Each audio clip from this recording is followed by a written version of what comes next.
A mother cooked the most important dish in her family, and her daughter-in-law poured it down the sink like it meant nothing. 3 years later, that same daughter-in-law was crying outside a locked door, while the woman she tried to humiliate was raising a toast far from home. My name is Fumiko Miyata, and I'm 68 years old. For many years, I believed family peace depended on knowing when to stay quiet. Quiet when a comment hurt. Quiet when someone walked into your kitchen as if it belonged to them. Quiet when your own son looked away because arguing felt more uncomfortable than defending you. Now I know I confused patience with surrender. And I also know a house stops being a home the moment the people inside it stop respecting the person who holds it together.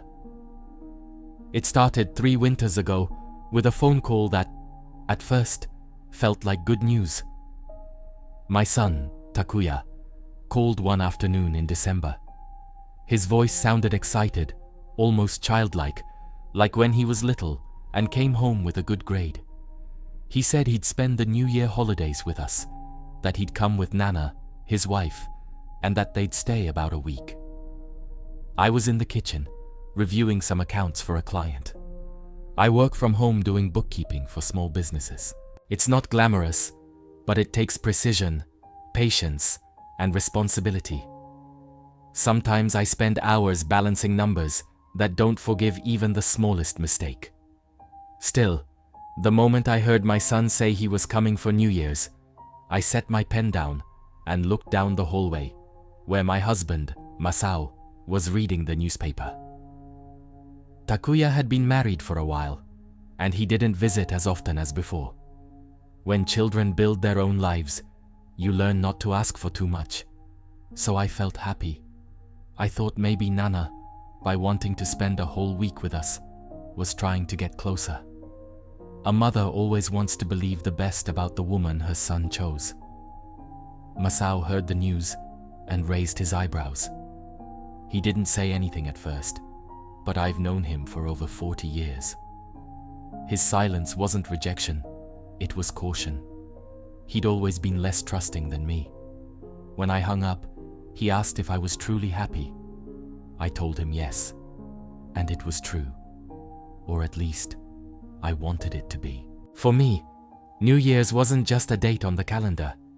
It was a private kind of test, of memory and affection. The house had to be cleaned, the entryway prepared, shopping checked, futons aired out, fresh towels ready, meals planned for several days. But the heart of it all was ozoni, the traditional New Year's soup I learned from my mother. Every family makes it differently. Ours had a gentle broth made with bonito and kombu kelp, vegetables sliced slowly and carefully, and mochi toasted just right, not too hard, not too soft. The first time I made it alone was the year my mother died. I messed it up twice. The third time, Masao tasted the broth and said it was good. I cried over the pot, not because of the soup, but because I felt my mother was still there, in the steam. From then on, our New Year's ozoni was my way of telling my family, we're still together. When Takuya and Nana arrived that first year, I had everything ready. The house smelled like broth, clean wood, and mandarins. I'd put new slippers by the door and changed the sheets in the guest room. I wanted Nana to feel welcome, to understand that, for us, she wasn't an awkward visitor. She was family. When I opened the door, Nana smiled with a sweetness that looked perfect. She was young, polished, hair flawless, voice soft. She greeted me with a small bow, but her eyes quickly began moving. Over the entryway, the floor, the door frames, the furniture. She wasn't looking like a guest. She was looking like someone inspecting. Before she'd even finished taking off her coat, she walked into the kitchen saying she wanted to help. I thanked her and offered to make tea. But before I could even put water on, Nana opened my refrigerator without asking. She leaned in, checked containers, moved a jar of pickles aside, picked up a sauce bottle, and stared at the expiration date with the serious face of a government worker discovering a violation.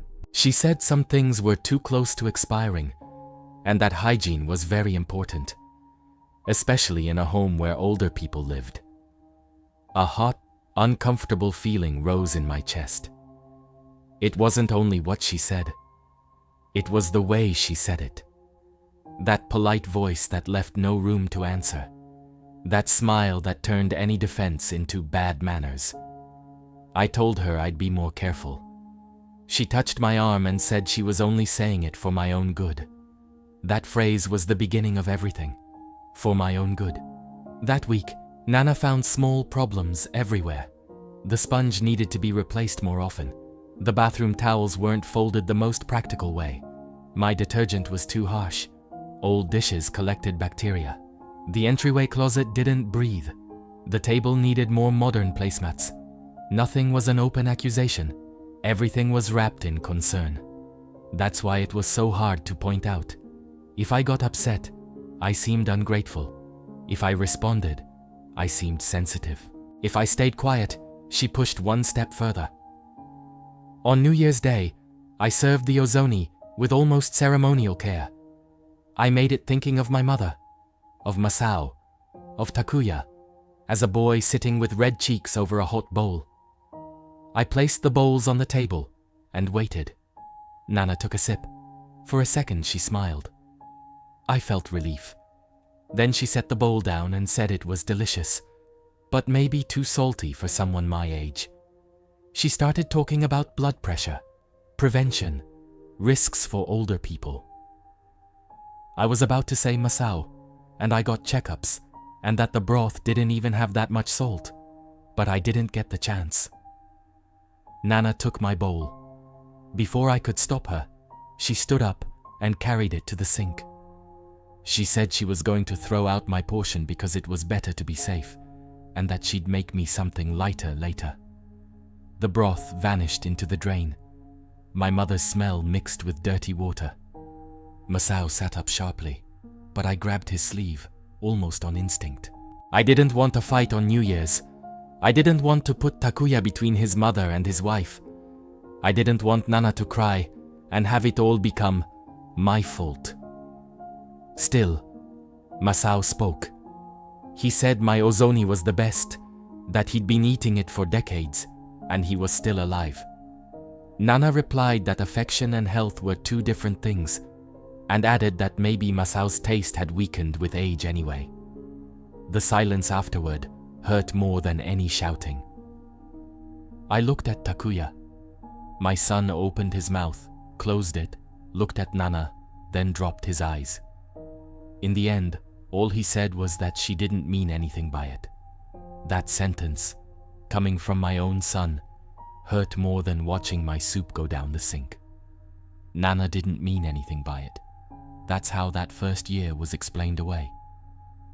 When they left, Nana held my hands by the door and said our home was so peaceful that she loved spending the holidays here and that they'd be back next year. Her eyes briefly clouded when she mentioned her own family, but she quickly smiled again.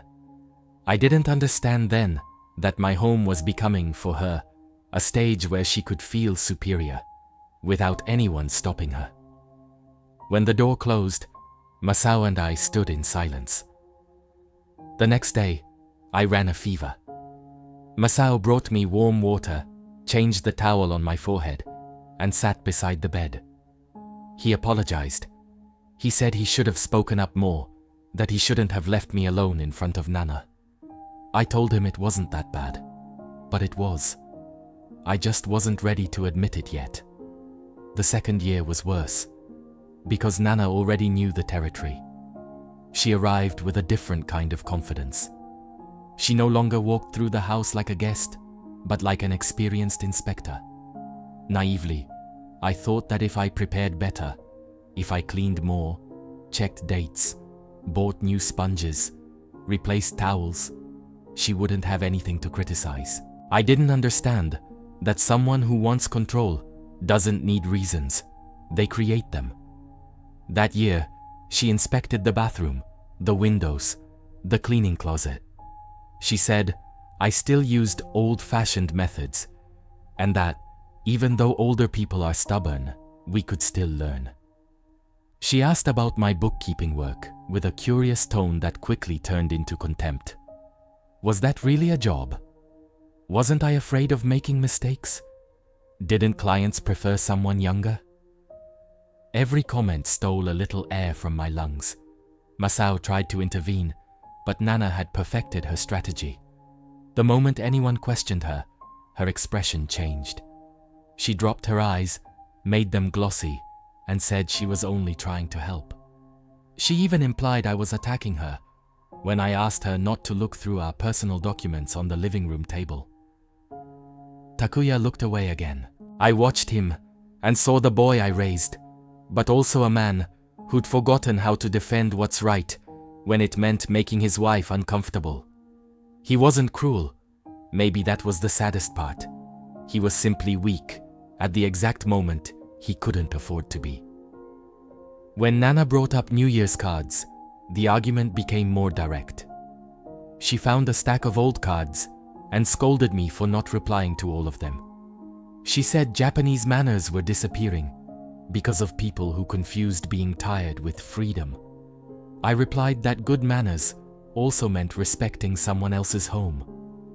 The moment I said it, her face changed.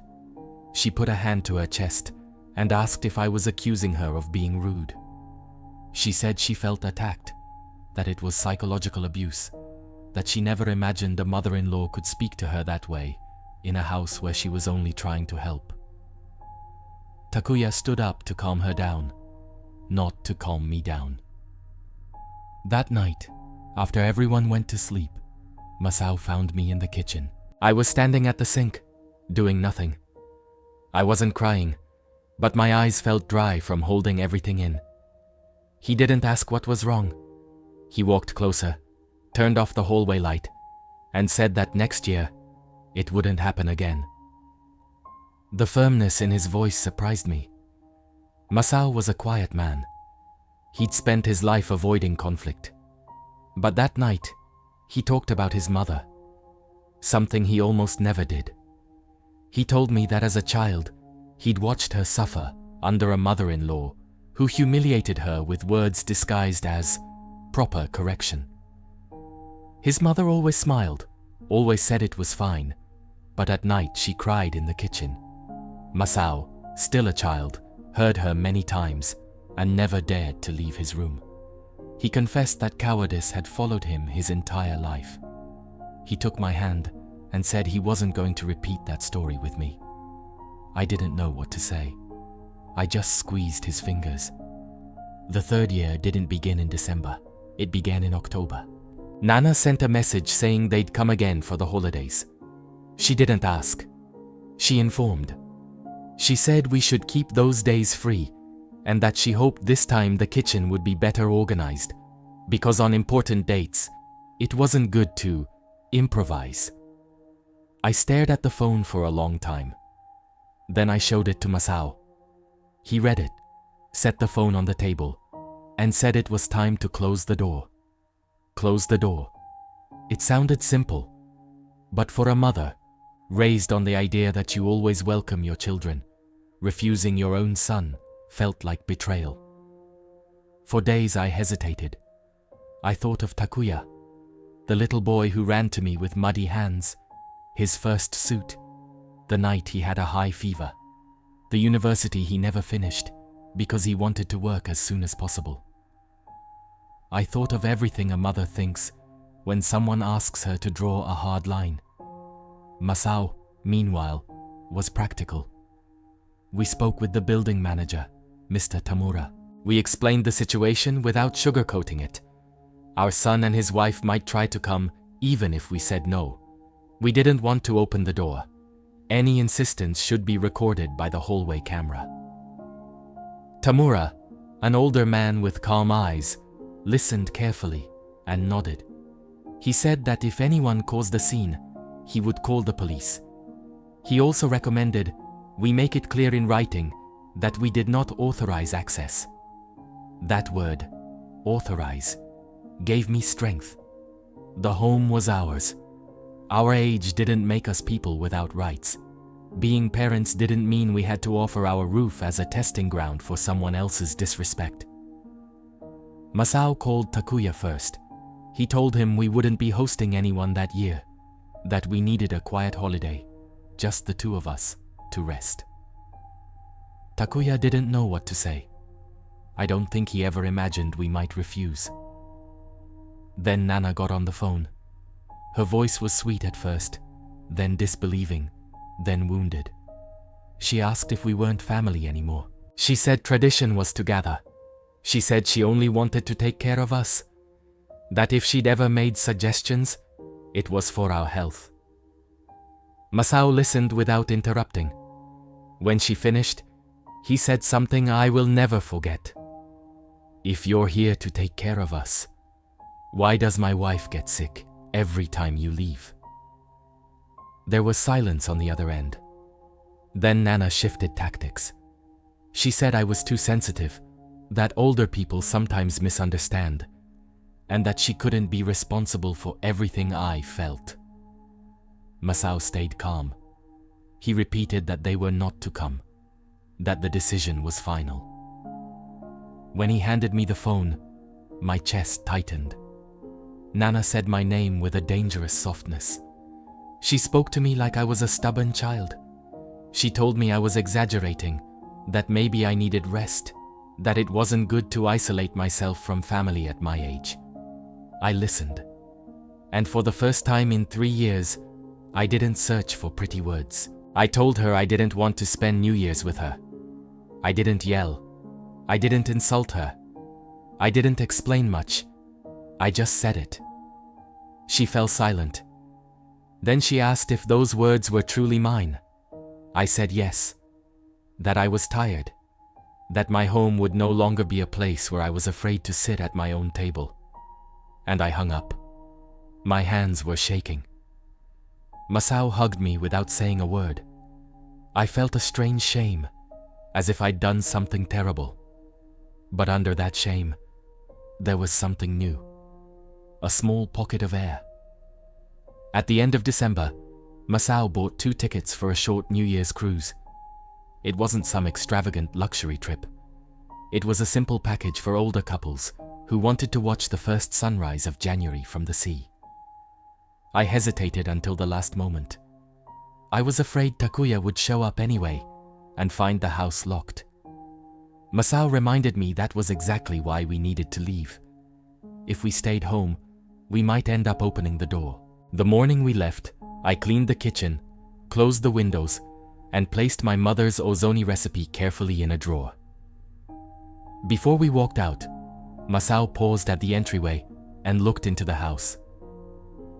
This year, nobody is throwing your food away. I didn't know whether to laugh or cry. The ship departed at dusk. From the deck, the city slowly pulled away, its lights like tiny embers. The wind was cold, but not sharp. There was something clean in that air. Masao wrapped a scarf around my shoulders and told me that if I felt seasick, we could go back to the cabin. I didn't get sick. For the first time in a long time, my stomach was at peace. New Year's Eve dinner was served in a wide dining room. There were older couples, groups of friends, some young newlyweds, and people traveling alone. Nobody looked at us like we had to prove anything. Nobody checked whether the tableware was clean enough. Nobody graded the way I ate. When they brought out a small bowl of ozoni as part of the special New Year's menu, I froze. The smell wasn't exactly my mother's. Different broth, different vegetable cuts, different salt balance. But when I lifted the bowl close, something loosened inside me. For 3 years, that soup had been tied to humiliation. That night, in the middle of the sea, it became what it was meant to be again: warm food. Masao raised his bowl and toasted with me. To your ozoni, still the best. I laughed. It was small, but real. Then my phone rang. First it was a call from Takuya. We let it go. Then another. Then a message. Masao looked at the screen, looked at me, and asked if I wanted to know what was happening. I nodded. The message said they were in front of our door and the key wouldn't work. I closed my eyes. Despite everything we'd said, they had come. Takuya called again. This time I answered. His voice sounded frantic, mixed with hallway noise and a woman's voice in the background. He asked where we were, why we weren't opening, whether something had happened to us. He said Nana was extremely upset. He said the building manager wasn't letting them come up with their suitcases. I told him we were traveling. There was a long silence. Takuya said he didn't understand, that they had planned to stay at our place, that Nana had prepared things, that they couldn't find a hotel last minute on New Year's Eve. In the background, Nana's voice rose louder than usual, demanding we open, saying she was family, saying this was cruelty. Then I heard Mr. Tamura's firm voice explaining that only the residents could authorize entry, and we had not authorized it. For a moment, it all felt unreal.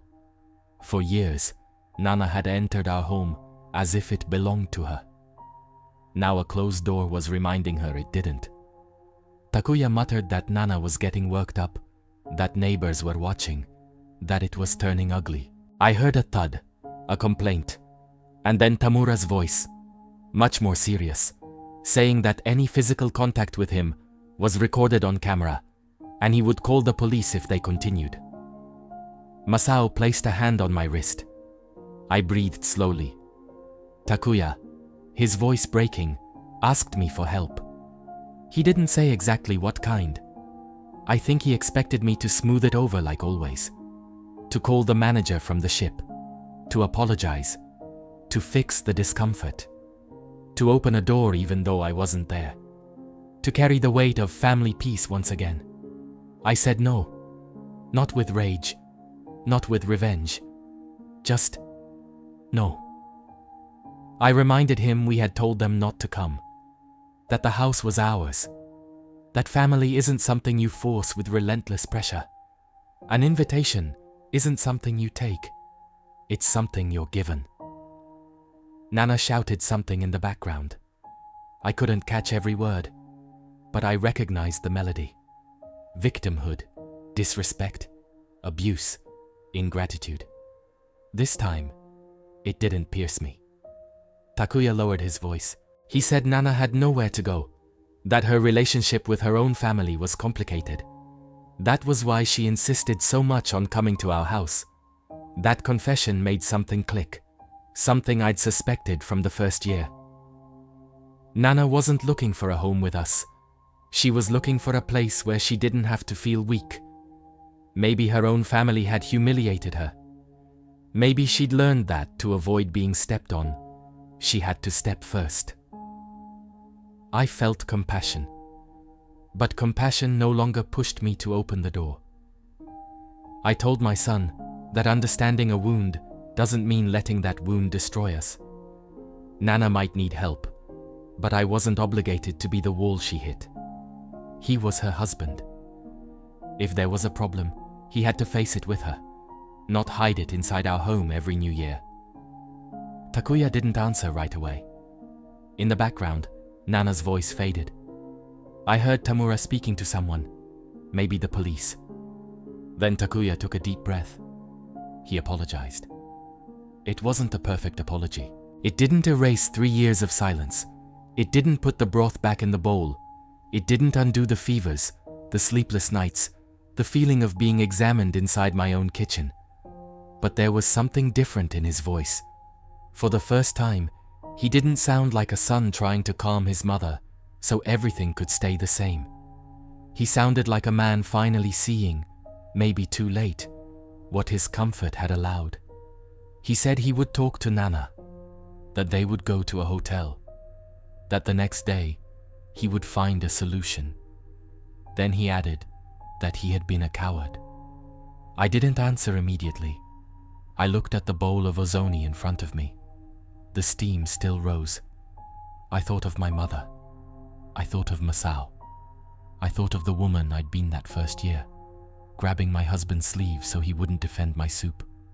I wanted to hug her, and I also wanted to shake her a little. I told Takuya that if he truly understood, he shouldn't ask me to fix that night. He should fix his life. And the call ended. Masao and I sat in silence. The ship moved through the dark sea, and the dining room lights reflected in the windows like another city sailing beside us. Masao asked how I felt. I told him the truth. I felt sad, but I also felt free. He nodded. He didn't try to force me to be cheerful. He just rested his hand on mine. Then we ate. The ship's ozoni was warm, not perfect. The mochi was a little softer than I like, and the broth had a sweet note my mother never would have used. But nobody poured it out. Nobody judged it. Nobody talked about blood pressure or age or risks. We simply ate in front of the sea. Two people who had finally reclaimed the right to celebrate in their own way. At midnight, we went up to the deck. The wind hit our faces, and the ship's bells announced the new year. Far away, a few lights moved on the water. Masao wrapped an arm around my shoulders. I thought maybe we'd waited too long to close the door. But I also thought we were still in time to open a different one. The next morning, we received a message from Takuya. He said he and Nana would separate for a while. He didn't mention divorce or final decisions, only distance. He said that for the first time he'd seen clearly how Nana reacted when she couldn't control a situation, and how he had used our patience to avoid dealing with his own marriage. The message ended with one simple line. "I'm sorry, Mom. I'm not going to ask you to forget. I just wanted you to know. I saw it." I showed Masao. He read it quietly and said that even if it was late, at least his eyes were open. For the rest of the cruise, we didn't talk much about it. We walked the deck, watched the first sunrise of the year, and bought a small souvenir from the ship's shop. I chose a ceramic spoon with waves painted on it. I'm not sure why. Maybe because I wanted to bring home proof that this new year had really happened. When we returned, the house was quiet. Not cold. Quiet. There's a difference. I went into the kitchen and took out the ingredients to make ozoni. Masao pretended to be shocked and asked if we hadn't already eaten enough. I told him the ship's was fine, but now I wanted mine. As the broth warmed, I felt a new respect for my own hands, wrinkled, spotted, sometimes stiff on humid days. The same hands that raised Takuya, cared for Masao, balanced accounts until midnight, and made that soup for decades. For 3 years, I let someone make those hands feel useless. That morning, slicing vegetables, I felt like my hands belonged to me again. I served 2 bowls. Masao tasted his, closed his eyes dramatically, and declared no restaurant and no ship could ever beat that flavor. I laughed. Then I grew serious. I told him I didn't know what would happen with Takuya and Nana. Maybe he'd call again. Maybe Nana would try to apologize. Maybe nothing would ever be fully repaired. But I didn't want to live afraid of December anymore. I didn't want New Year's to feel like an exam. I didn't want to measure every gesture, waiting for someone else to approve it. Masao lifted his bowl and said we'd make a new rule. New Year's would be spent only with people who respected the table. I liked that. Because a table isn't just wood. It's memory, work, care. It's where someone serves the time of their life. Anyone who disrespects that table isn't insulting a dish. They're insulting the life that made it. Months later, Takuya came alone. He didn't bring flowers or expensive gifts. He arrived empty-handed, looking tired. He sat across from us and talked for a long time. He said Nana was getting help, that their marriage was on pause, that he still didn't know what he wanted to do. He admitted he'd often seen the way she spoke to me, but he preferred to convince himself it wasn't that serious. He said the phrase, "She didn't mean anything by it," had been his shield, so he wouldn't have to step in. I listened. I didn't hug him right away. Mothers have the right not to repair everything instantly too. When he stood to leave, he asked if someday he could taste my ozoni again. I didn't answer immediately. Then I said yes, someday, but not as a makeup prize, and not as proof that everything was forgotten. He would eat it when he understood that even a bowl of soup deserves gratitude. Takuya bowed his head. I think he understood. That year, when December came again, I wasn't afraid. I bought kombu, bonito flakes, and vegetables. I took out my mother's recipe. Masao cleaned the good bowls and turned on an old radio station. On the 31st, while the broth simmered slowly, the phone rang. It was Takuya. He asked if he could stop by on January 2nd, just for a little while, and he added that if it wasn't convenient, he'd understand. This time, I smiled, not because everything was solved, but because he finally asked. I told him to come on the 2nd, and I hung up without anxiety. On New Year's Eve, Masao and I ate in peace. On the table there was ozoni, pickles, mandarins, and a small bottle of sake. We toasted to my mother, to his mother, to the women who stayed silent too long, and to the women who, one day, learned not to. The steam rose from the bowl like a simple blessing. Masao looked at me and said he was glad we closed that door. I told him that closing a door doesn't always mean losing a family. Sometimes it means saving what can still be called home. Outside, the city welcomed the new year with lights and bells. Inside my kitchen, the broth smelled the same as always, but something had changed. It was no longer a dish prepared to be judged. It was my memory, my right, my way of still being here. I took a slow spoonful. It was hot.